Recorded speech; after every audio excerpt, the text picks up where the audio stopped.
working forever becomes more freeing than retiring early.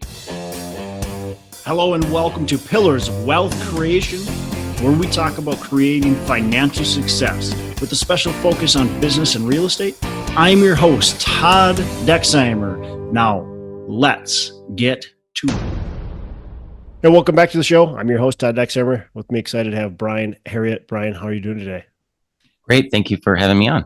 Yeah, absolutely. Brian's hanging out at his cabin in beautiful Wisconsin, northern Wisconsin. So, close to kind of where we hang out. So it's good to have you on the show. Brian is an author, speaker, financial advisor, business entrepreneurship coach. He's founded several businesses, including Herriot Financial, where he empowers budding entrepreneurs to find time freedom and live extraordinary lives, not just normal lives, extraordinary lives. His frameworks for personal growth and financial success support his mission of helping others work on what they want and then when they want and really for as long as they want. So Brian, with that said, give our listeners a bit more about your background. We'll kind of dive into the fun stuff then. Sure. Happy to. Yeah. So I'm a financial advisor for entrepreneurs, but I haven't been this all my life. I've, come up through, did engineering and then I did consulting, kind of typical full-time work. I've been on the pursuit of early financial freedom for a long time and, tried different things, started businesses, all the sorts of things. And then in 2020, when the COVID crash hit, I lost a bunch of money. But it hit me harder than it did previously because I was kind of close to using that money because I was thinking I was close to financial freedom. And when I, shared the news with my wife at the time, I didn't know what I was expecting to get it as an answer. But, I told her that financial freedom wasn't coming anytime soon. And she actually asked me a question that kind of changed the trajectory on everything that I did, which is, she said, well, what would you do anyway if you did actually early retire? And I didn't really have a good answer because I hadn't really thought about it. I was just pushing towards this thing, but I didn't really know what the answer was. And I actually, what I came up with was probably a little bit, basically the same, but just a little less, more time off. And so she pretty much called me on it and said, so you're really not trying to get financial freedom. You're not trying, when you never have to work again. And which is a good thing. I realized because what I did is I then reran the numbers and I said, well, when can I achieve this life where I can, instead of never working, just work when I want, and for me, that is, since I can remember, I've always wanted my summers off.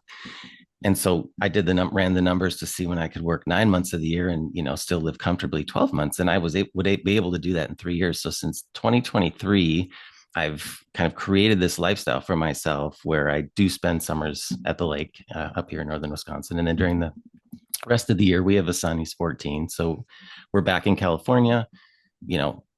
I'm working hard, working intensely, and then looking forward to that next summer off. And I've done that for, a while, and people started asking me how I did it. And first they asked me if I'm retired and I said no. And then they're like, are you independently wealthy? And I'm like, no.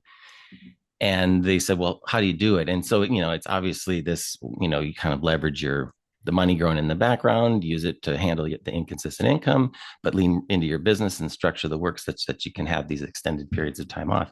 And I started getting into coaching it. And then I've always been into financial planning. So I went and got my financial certifications. And now I've kind of made a business around this. And it's been a lot of fun. I'm working on a book, do some speaking on the topic as well. But it's really enjoyable for me because I believe everybody should live this lifestyle because it's a way to kind of really bring forward the joys of retirement, but also a lot of us entrepreneurial types want to keep working. And so, you can do that too as well. Yeah.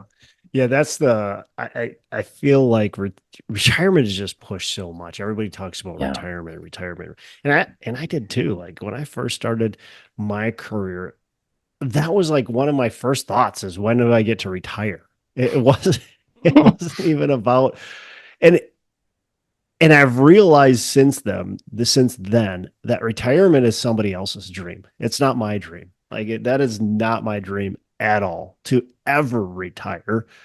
And by the way, it's okay if it is your dream. It's just not my dream. And Right. so don't let other people's dreams push you to think that has to be your dream. And for me, retirement's exactly kind of what you're doing, right? I'm gonna maybe take a little bit more time off, right?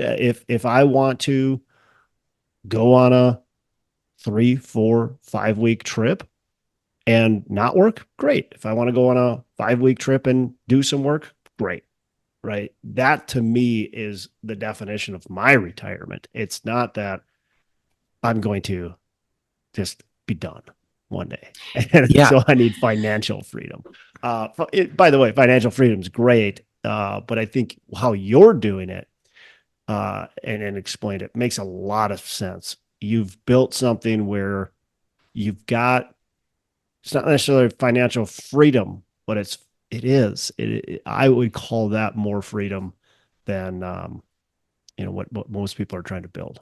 Yeah, I've heard I started talking about financial freedom as this concept of absolute freedom. You don't need to do anything for anybody.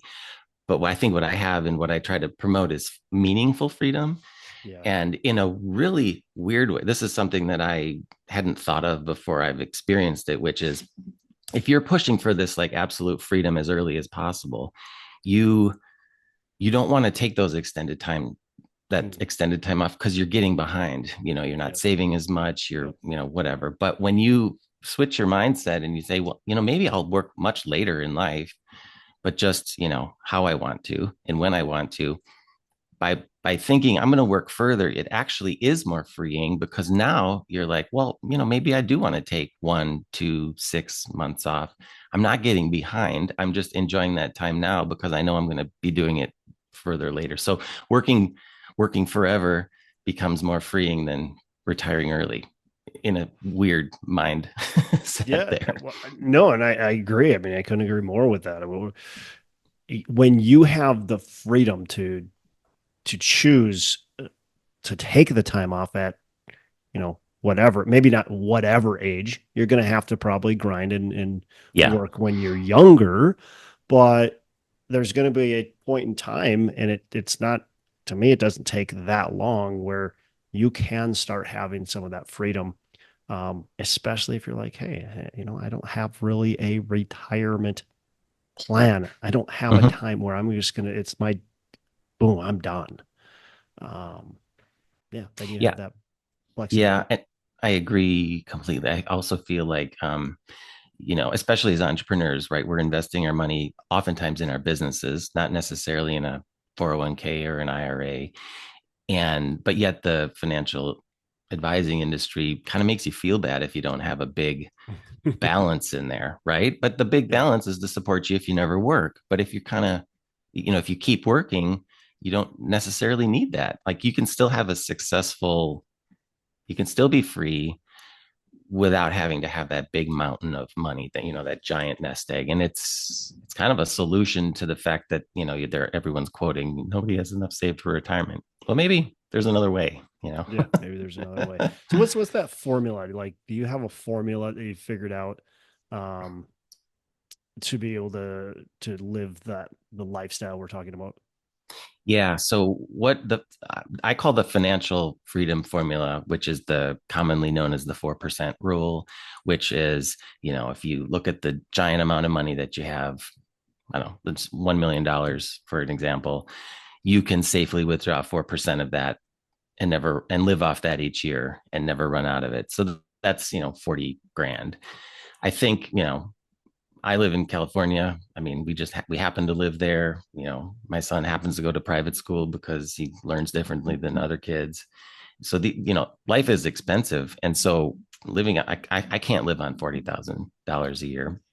So to come up with a savings number that you could survive on 120, 160, $200,000 a year, you're pushing all the way up to like $5 million now. That takes so long. So what I do is my formula for this is actually to add this flexible work back into the equation. And so the time freedom formula, as I describe it, is looking at 1 year in your life. You've got three components. and they need to come into balance with each other. So the one on the one side of the equation is your lifestyle expenses. So this is living expenses, but any expense that you choose to live on in a given year. You've got that number. And then you, instead of just having your investment income to live off of, that's still a number. So investment income is the second number, but I then you're still also don't adding take in, more than that 4%. don't, yeah, I say don't take more than the 4%, but you don't have to wait until it's a huge number to take it. But as long as you add in this concept of flexible work. So just, simple numbers. If you live off $160,000 and you happen to have $1 million in savings, that's 40,000 you can take off. So you're left with, what were my numbers? Oh, 80,000.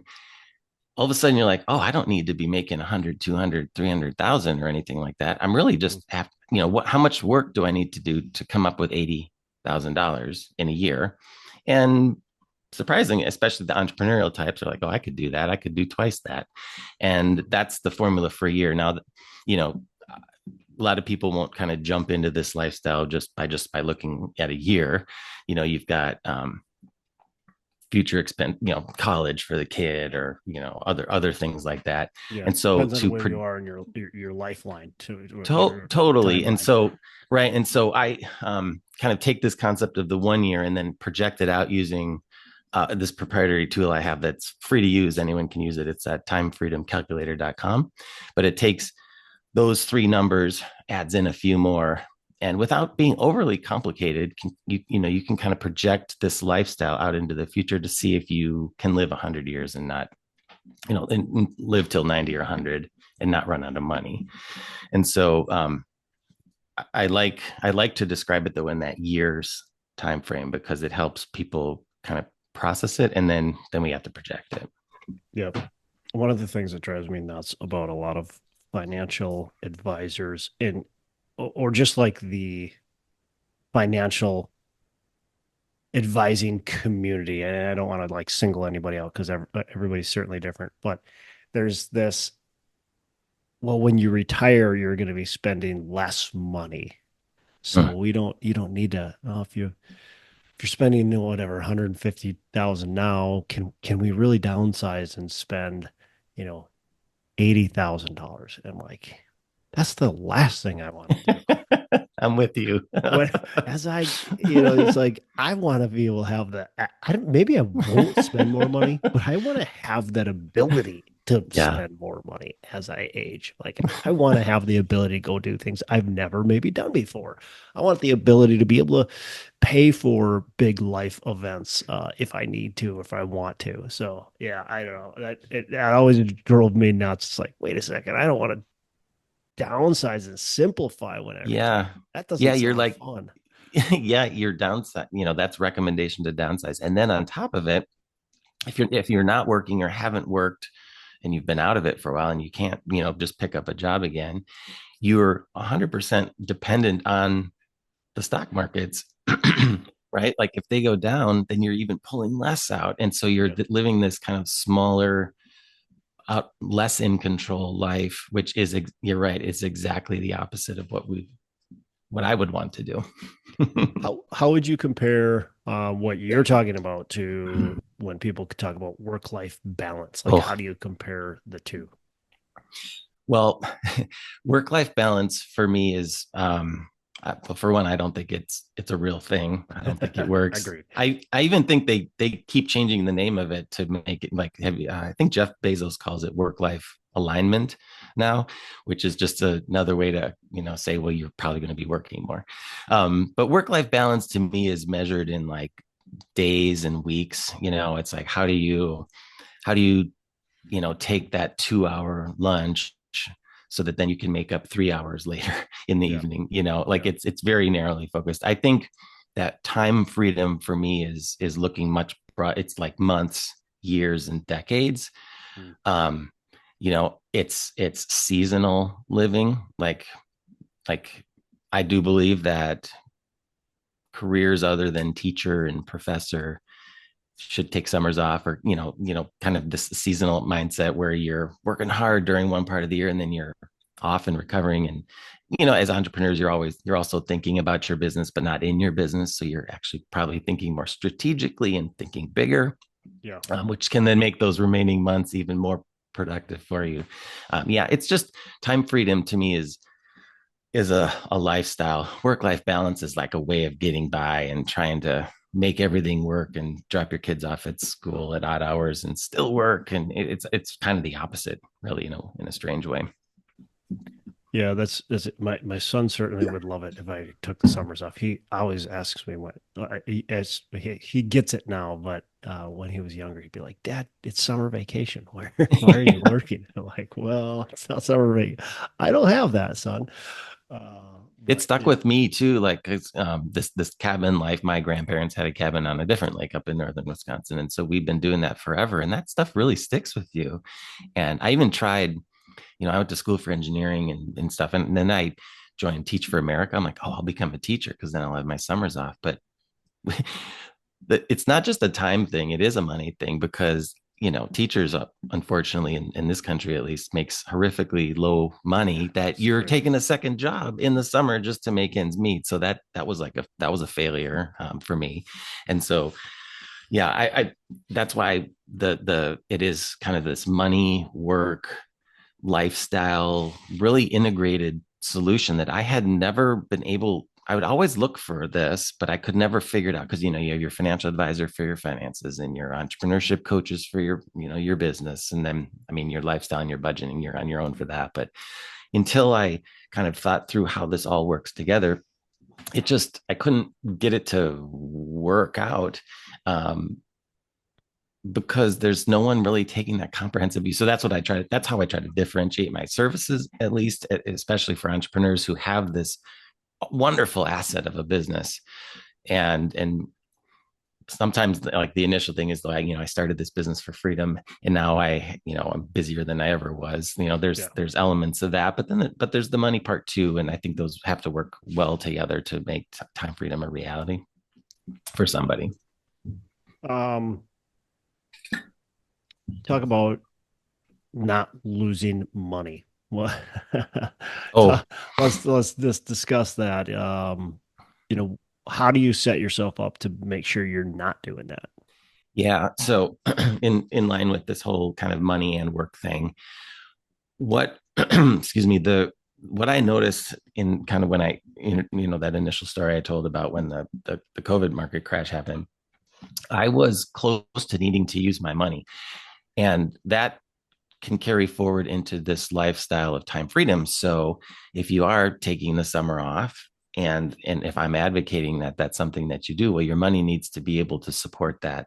And so the money portion of this equation needs to allow for us to not lose money. So what do I mean by that? Basically what I'm saying is um, I advocate for holding more cash or cash equivalent type savings because the straight saver will be like, oh, you need to get that money invested in stocks and bonds because otherwise, you're missing out on an opportunity for growth for the future. But I want the freedom now.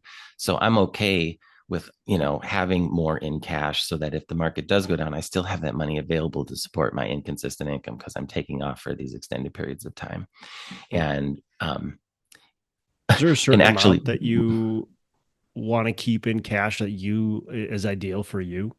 yeah, it's of course different for everybody, but typically, unless you're making very little or making a whole lot, if it usually fits around 10 to 30% of your overall saving of your overall portfolio, or thought of another way, between 6 months and 2 years of expenses, right? And so um, and that can vary based on whether the market is overheated or undervalued, or if you are close to wanting to invest in yourself, in your business. You're probably holding more cash until you can make that investment. That's another thing. I've had a complete evolution of my thought on this cash savings. For one, it is like, what's more freeing than knowing you have 2 years of expenses, like if you're in a Yeah. bad job or something. But then also, it's not, and it's defensive, but it's also can be offensive in that, a business opportunity comes along well, I have the money I could invest in it. And all of a sudden that low earning cash is invested in something that's going to earn you, in your business way more than you get in the stock market. So I'm a strong advocate for cash, excuse me, and not losing money. Yeah. I agree. I think it's really important to have ample reserves in your bank account. I also am a advocate of even having some liquid cash, true cash, dollars Mm-hmm. in a safe and at your home. Um, Whether that you make that 10 to 30% or not Right. is different, but I think it's very valuable to at least have, you know, a couple weeks worth of cash sitting in your own safe in your own personal house or business or wherever you keep that safe. That's my personal opinion. However, people want to do it, it's up to them. Or a version of that. Just make sure that you know all of the codes to your credit card so you can withdraw cash, or and then if you Yeah. need to pick up and get out of town or whatever. Yeah. um, how is it possible? A lot of people want to keep on making money, right? Is it possible to actually maybe work less or have this lifestyle that you're talking about and still be able to accumulate wealth, still be able to build your wealth? The biggest fear that I have when I talk about time freedom is when people think, okay, oh, so you're talking about, pulling back, or, that you're somehow all of a sudden going to be a little less, less motivated than before. Cause, there's books about having achieved enough and whatnot. But personally, I still have goals. I want to make money. I want to, take longer, better, cooler trips to Yeah. places. Yeah. And, it kind of comes back to this concept of when you've got this time away from work, entrepreneurs are always thinking about their business, right? And so you have this opportunity to think about the thing that's going to be transformative. You're not just, you know, in the throes of the day to day, trying to work 10% harder or 10% longer or 10% whatever to, make 10% more money. You can say, all right, what one or two things could I do that could grow my business exponentially? Yeah. And then you have a little cash on hand, you can invest in those things when you're back at work and see if it comes to fruition. So I call this concept like finding your catalyst. And so it's this thing that you love doing that can grow your business exponentially. And I found that there's usually one of three things that will do this. It's some sort of like exponentially valuable skill. So sales is a good example. If someone is awesome at sales, they could sell anything. You can just the more valuable thing you can sell, the more money you can make, right? So, but there are other values, extremely valuable skills out there. So it's developing that skill. That would be the one thing that you should put all your effort toward, or the exponentially valuable idea. That's another one. Um, you know, it's actually what I'm trying to do with the concept of time freedom. So people get it. I want to associate myself with that, like become the expert on this concept. And you develop authority and a community around it, and that can be exponentially valuable. And then the other one is the exponentially valuable relationship. So, perhaps you have someone in your past that's, got a super huge following or somehow can connect you with the right person that will quadruple your business, that there, you should continue to work that as, so you have your choice of these three things, like find the one that works for you and dedicate all your work toward that thing, because it's going to be the one thing that'll really change and grow your business. And what I like about this concept is you're working on one thing. If it's not the right thing, then go to the next one. But working on one thing, it takes a lot less time than working on these 10 things. Yeah. Very And true. so it's kind of in line with my thinking. And when you have the time to dedicate yourself to working on this thing, you can. And then and then the trick is, how do I then grow the business bigger by still protecting my time freedom? So that's where you get into, how do I organize my work? How do I leverage my team, even if it's a virtual assistant, just a very, very small team to help support you as you do this.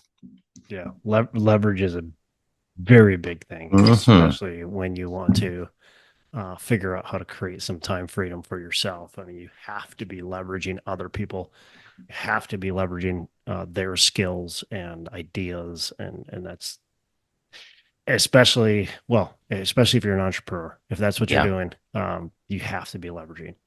What's a mistake that either you've made, or maybe it's a big mistake that you consistently see maybe other people make, but what's a mistake that you can talk to our listeners about, and how have you learned from it? Oh, I've made a lot of mistakes. I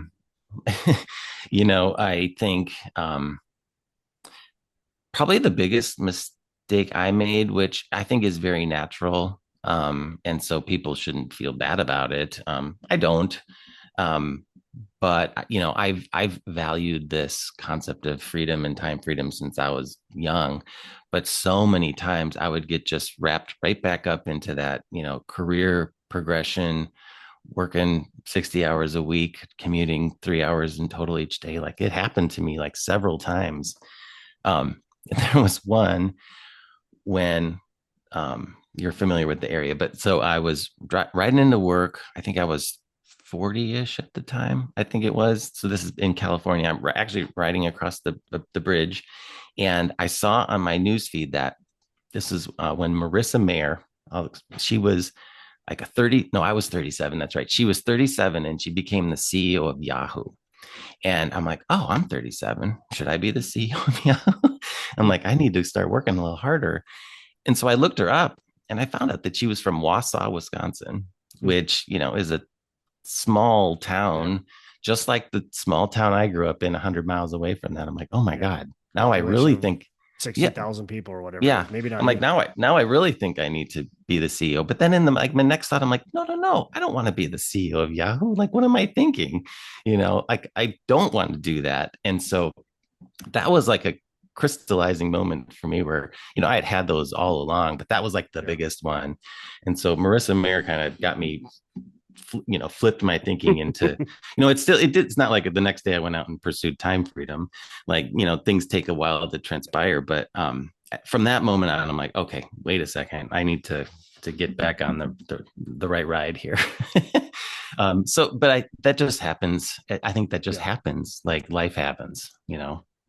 It's really easy to get caught in other people's dreams. Like I said to the beginning when you're talking about just retirement, it's that somebody else's dream. Like Yeah. you create your own dreams. The same thing with career progression. It's like thinking you need to be the CEO at 37 years old because somebody else um, became CEO at 37 years old, or any time, quite frankly. Like that doesn't necessarily mean that that's where you need to go. Is that truly what's going to make you Yep. happy, satisfied, and feel accomplished in life? If the answer is yes, that's like the only way. Sure, go for it then. Go for it. Yep. But more often than not, it's probably not the answer for you. So love it. Brian, I got a couple last questions before we wrap up. What's a favorite book you could recommend to our listeners? Oh, the book that really also got me going on this concept of time freedom is The Psychology of Money, by Love Morgan that book. Housel. Yeah. Chapter 7, right in the front, it says, true freedom is the ability to work when you want, for who you want, for as long as you want. And I was like, that's me. That's what I want. And so now I just need to figure out how to do it. And that led to that evolved into my book, and that, which is kind of the how to of that opening story in that chapter. I love that book. And what's your book like? What's that? Tell me a little bit about that. Yeah. Yeah. So my book is called Time Freedom, Rethink Your Work and Money to Create a Life You Love Now. It's not out until April 8th of 2026, because to write a good book takes a long time. But that's the published date. I'm in the middle of, I'm getting close to it being production ready, which is cool. But anyway, the book itself is, it's got kind of several parts, but it is all around, kind of giving up this dream of this future financial freedom, or this early financial freedom in lieu of time freedom. And so I Hmm. break down some of the myths, kind of like this, where it's like for example, that working forever is actually more freeing than trying to retire early. But then I go into that time freedom formula.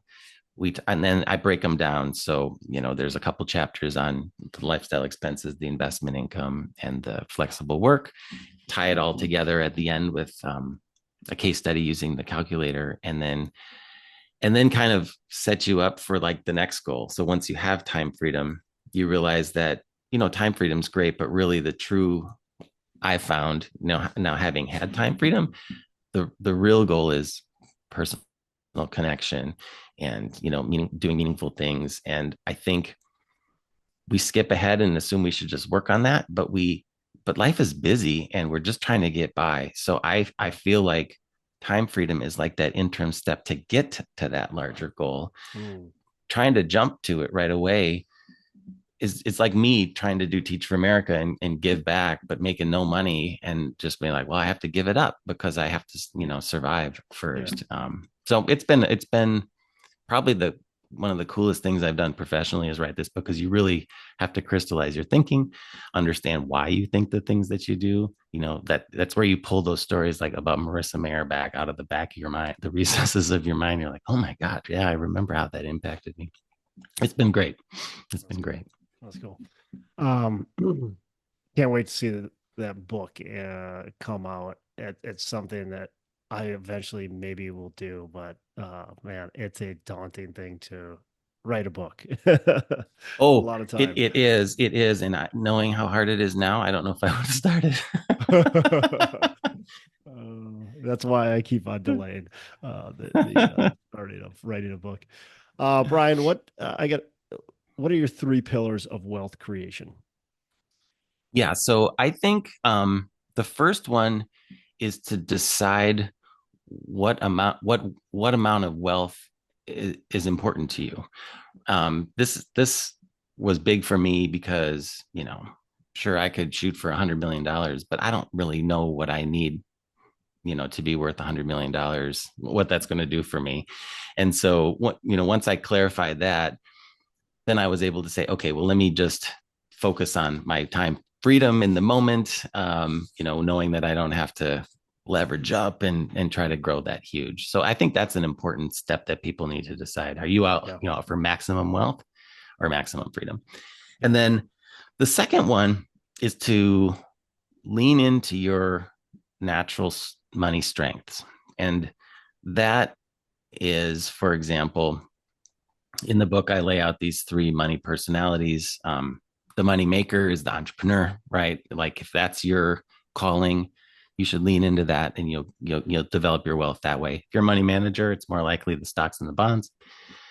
And if you're a money minimizer, you're not much about money, but you can still be free because you're maybe, don't require that much to live off of. Yeah. It's Right. controlling those expenses. Yeah, exactly. And if you can live really cheaply, you don't need all those other things. So I, kind of lean into your natural strength is the second one. And the third one is to just recognize that you can work in a way that can get you freedom earlier. You don't have to go all out or do all that to develop this later wealth. Like I think there is wealth in the freedom that you can have, and it's important to recognize that you can work differently in order to achieve that. Yeah. Yeah. I think that's the biggest takeaway, right, from this podcast episode is that you can do things differently. Mm-hmm. Like you don't have to do everything that everybody else is doing to create the life that you actually want. Challenge the status quo and decide what's going to work for you and your family and your goals and outcomes. I think that to me is the biggest takeaway. It's let's just look at it and take some time. Like I am motivated right now to take a little bit of time and go, where am I at? Where am I going? Where do I want to go? Where do I truly want to go? Not to where does somebody else want me to go, but where do I truly want to go? And just take stock and think about it. So I love it. I got to get my book in your hands because you go through that whole process. Sometimes you need a book or something to kind of just you jog do. your just shock your mind into going, okay, whoa, let me take a moment here and think about what I want to do. Or podcast episode. Brian, how can our listeners reach out to you, learn more about what you got going on, connect? Yeah, I will refer listeners to that calculator. It's timefreedomcalculator.com. And from there, you can get a hold of me and you can, join our community and you can learn more about my book and all of those sorts of things. That's a really good jumping off point. And also, it's totally free to use. You don't even have to log in. You can just use it as you like. It's really fun to play around with. Great. Really appreciate it, Brian. Appreciate you joining us on the show. Any last words of advice or wisdom you want to give to our listeners? Yeah, just I would say don't wait for freedom to happen, but like consciously build toward it. That would be my advice. Take action. Love it. Absolutely. You can't get results if you don't take action. Brian, Right. again, really appreciate you. You have a fantastic rest of the day. Thank you, Todd. Hey, thanks so much for listening. I appreciate you being a loyal listener. I would love to have you go on to our Facebook page and subscribe. Give us a thumbs up. Go on to iTunes or wherever you listen and give us a rating and review. Don't forget to subscribe.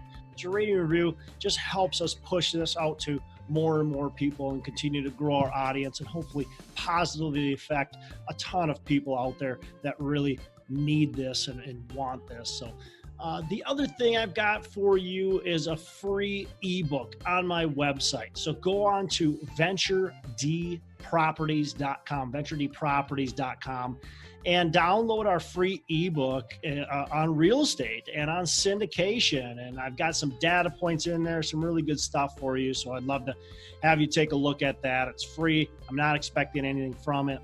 And also, look, if you want some help in multifamily, want some help learning, growing, getting your business off the ground, I would love to talk to you about what it would look like to work with me potentially and see if that's a good fit. So you can go to coachwithdex.com and check that out, and we can definitely have a call. Thanks a lot for listening. You make it a fantastic rest of the day. I'll catch you on the next episode.